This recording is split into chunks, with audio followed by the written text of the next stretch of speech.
날씨가 많이 추워졌습니다. 오늘 11월 마지막 토요일입니다. 이 시간 욥기 20장 1절에서 29절 말씀 먼저 보겠습니다.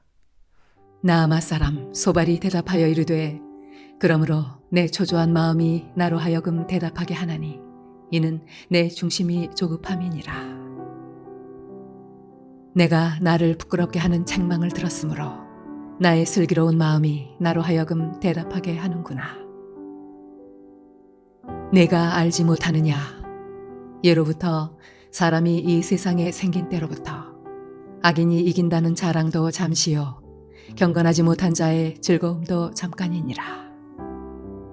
그 존귀함이 하늘에 닿고 그 머리가 구름에 미칠지라도 자기의 똥처럼 영원히 망할 것이라. 그를 본 자가 이르기를 그가 어디 있느냐 하리라. 그는 꿈같이 지나가니 다시 찾을 수 없을 것이요 밤에 보이는 환상처럼 사라지리라.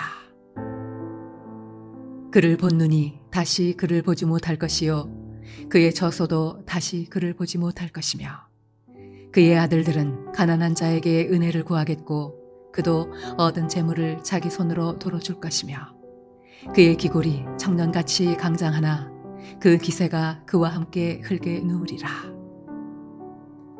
그는 비록 악을 달게 여겨 혀 밑에 감추며 아껴서 버리지 아니하고 입천장에 물고 있을지라도 그의 음식이 장자 속에서 변하며 뱃속에서 독사의 쓸개가 되느니라.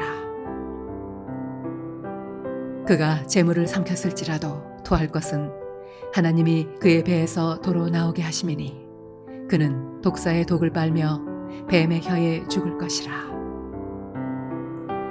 그는 곧 꿀과 엉긴 젖이 흐르는 강을 보지 못할 것이요 수고하여 얻은 것을 삼키지 못하고 돌려주며 매매하여 얻은 재물로 즐거움을 삼지 못하리니 이는 그가 가난한 자를 학대하고 버렸으며 자기가 세우지 않은 집을 빼앗음이니라.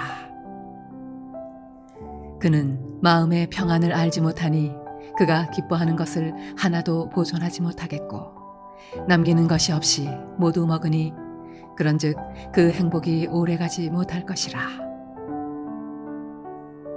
풍족할 때에도 괴로움이 이르리니 모든 재난을 주는 자의 손이 그에게 임하리라. 그가 배를 불리려 할 때에 하나님이 맹렬한 진노를 내리시리니 음식을 먹을 때에 그의 위에 비같이 쏟으시리라. 그가 철병기를 피할 때에는 노토사를 쏘아 꿰뚫을 것이요 몸에서 그의 화살을 빼낸즉 번쩍번쩍하는 촉이 그의 쓸개에서 나오고 큰 두려움이 그에게 닥치느니라. 큰 어둠이 그를 위하여 예비되어 있고 사람이 피우지 않은 불이 그를 멸하며 그 장막에 남은 것을 해치리라.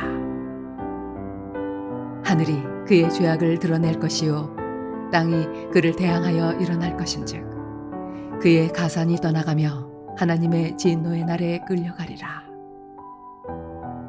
이는 악인이 하나님께 받을 분깃이요 하나님이 그에게 정하신 기업이니라.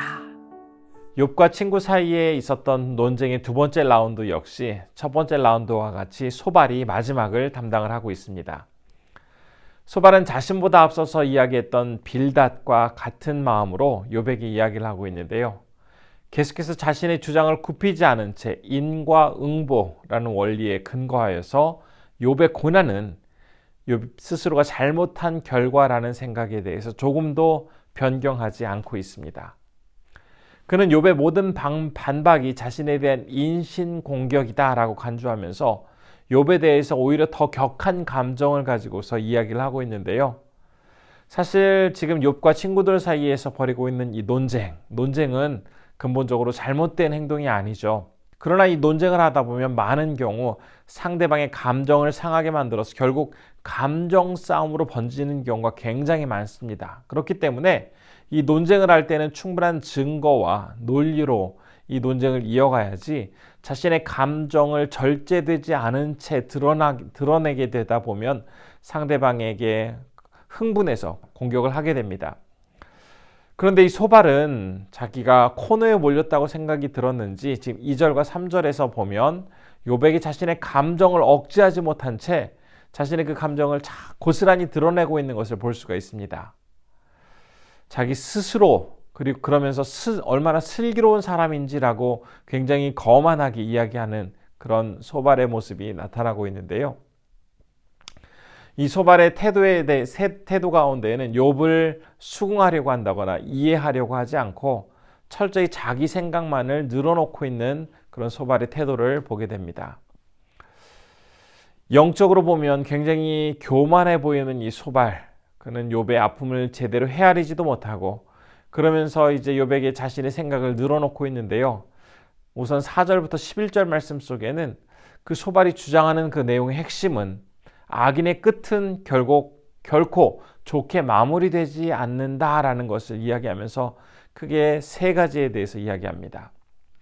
첫 번째로는 악인의 위상, 그리고 그 부귀 영화가 하늘에 닿을 정도로 많고 높다 할지라도 결과는 배설물처럼 그 모든 것이 허무하게 사라져 버릴 것이다라고 이야기를 합니다. 그 내용 6절과 7절에서 확인할 수가 있는데요.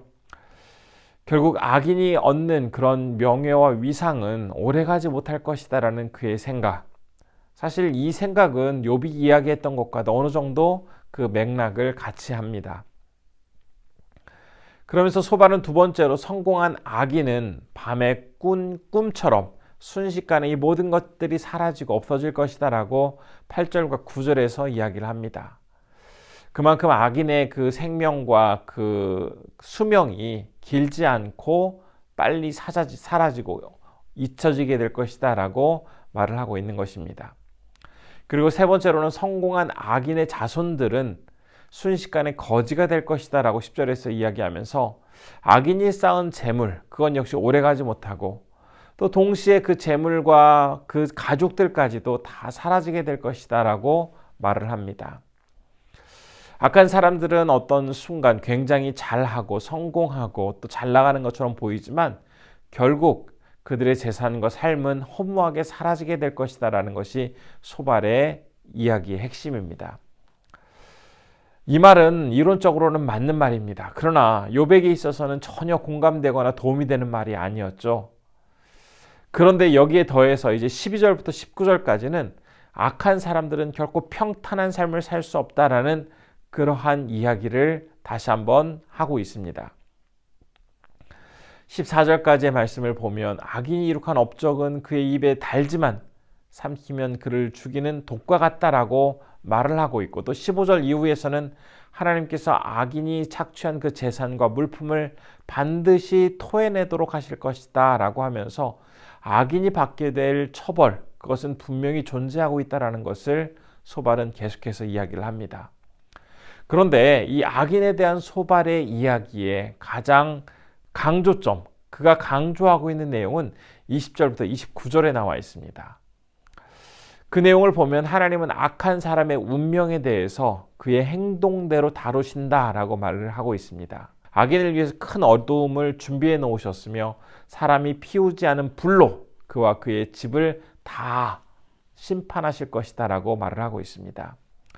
악한 행동은 아까도 말씀드렸던 것처럼 그 한 사람뿐만 아니라 그의 가족 전체가 멸망당하게 되는 그런 아주 심각한 결과를 초래할 것이다 라고 경고하면서 그날이 되면 마치 홍수의 모든 것이 쓸려 내려가듯 악한 사람들의 그 재산, 가족, 그 모든 것들이 다 쓸려가서 없어질 것이다 라고 말을 합니다. 악을 행하는 자들은 처음에는 융성하고 잘 되는 것 같아 보여도 결국 최후에는 이렇게 처절하게 심판을 받고 멸망될 것이다 라고 말을 함으로써 이렇게 20장의 말씀이 마무리되는데요. 지금 소발이 욥에게 이 말을 하고 있는 궁극적인 이유는 과연 무엇일까요? 그것은 욥, 너는 바로 지금 내가 이야기한 악인처럼 하나님 앞에서 분명히 악한 행동을 하였기 때문에 하나님께서 너에게 이러한 엄중한 심판을 내리고 있어. 그러니까 너는 그 심판을 달게 받아야 돼 라고 그를 정죄하고 있는 것입니다. 특별히 이 소발의 말 중에서 20절부터 29절의 이 마지막 부분은 욥에게 너무나 아픈 마치 비수와도 같은 내용이었는데요. 그는 욥에 대해서 이야기하면서 욥의 그 잘못으로 인하여 하나님께서 그를 심판하신다라고 말을 하면서 아직 욥에게 내려진 그 하나님의 심판이 다 끝난 것이 아니다라고 이야기를 합니다. 지금 욥의 상황은 모든 것을 다 잃은 것처럼 너무나 처절함에도 불구하고 그것이 다 끝난 것이 아니다라고 소발이 이야기했을 때, 그렇다면 남아있는 것은 무엇이 남아있다는 것일까요? 바로 아직도 악인을 위해 남겨두신 그것은 비참한 운명, 비참한 그의 인생의 최후가 기다리고 있다라고 하면서 욥에게 정말 저주와 같은 그런 말을 하고 있습니다. 말할 수 없는 고통과 슬픔을 겪고 있는 욥에게 이처럼 아직 너에게 모든 그 심판이 끝난 게 아니라 너에게 있어서는 비참한 운명, 비참한 최후가 남아있어 라고 말하는 이러한 소발의 말 속에는 자신이 판단자가 되어서 욥을 지금 철저히 정죄하고 있는 모습을 볼 수가 있습니다. 소발은 이 본문 말씀 속에서 악인에 대해서 이야기를 하고 하나님께서 그 악인을 심판하신다라고 말을 하고 있지만 결국 그 이야기를 통해서 자신이 재판관이 되어서 욥을 가혹하리만큼 심판하고 판결하는 그런 모습을 보여주고 있습니다. 사실 악한 사람들에게는 분명한 심판이 기다리고 있습니다. 그러나 그 심판의 주체는 바로 하나님이시죠. 그러나 그럼에도 불구하고 이 소발은 자신이 심판자가 되어서 함부로 상대방을 정죄하고 함부로 그를 판단하는 그러한 어리석은 모습을 보이고 있습니다. 그런데 우리도 살다 보면 이렇게 다른 사람들을 함부로 판단하고 정죄하려고 할 때가 참 많죠. 그러나 우리가 이러한 상황에서 꼭 기억해야 할 것은 이런 다른 사람들의 판단 그리고 정죄하는 부분은 내 영역이 아니라 바로 하나님께서 하실 부분이다라고 하면서 함부로 다른 사람들을 판단하거나 그 사람들을 정죄하는 일을 하지 않도록 해야겠습니다. 소발의 이 정죄, 소발의 판결이 욥에게 있어서는 얼마나 고통스럽고 더 비수와 같은 그러한 참 굉장한 아픔을 가져다 주는 행동이었는지를 기억하면서 우리도 많은 주변 사람들에게 또 이웃들에게 따뜻한 말을 건네주고 함부로 그를 판단하거나 정죄하는 그런 어리석음을 범치 않는 그런 하루가 되기를 간절히 바라봅니다. 기도하겠습니다. 첫 번째로 다른 사람을 판단하기보다는 이해하고 사랑하는 온전한 믿음을 갖게 하옵소서라고 기도해 주시고요. 두 번째로는 필리핀의 황태현 이춘선 선교사님 건강을 주셔서 순회 사역 잘 감당하게 하시도록 기도해 주시기 바랍니다. 기도하겠습니다.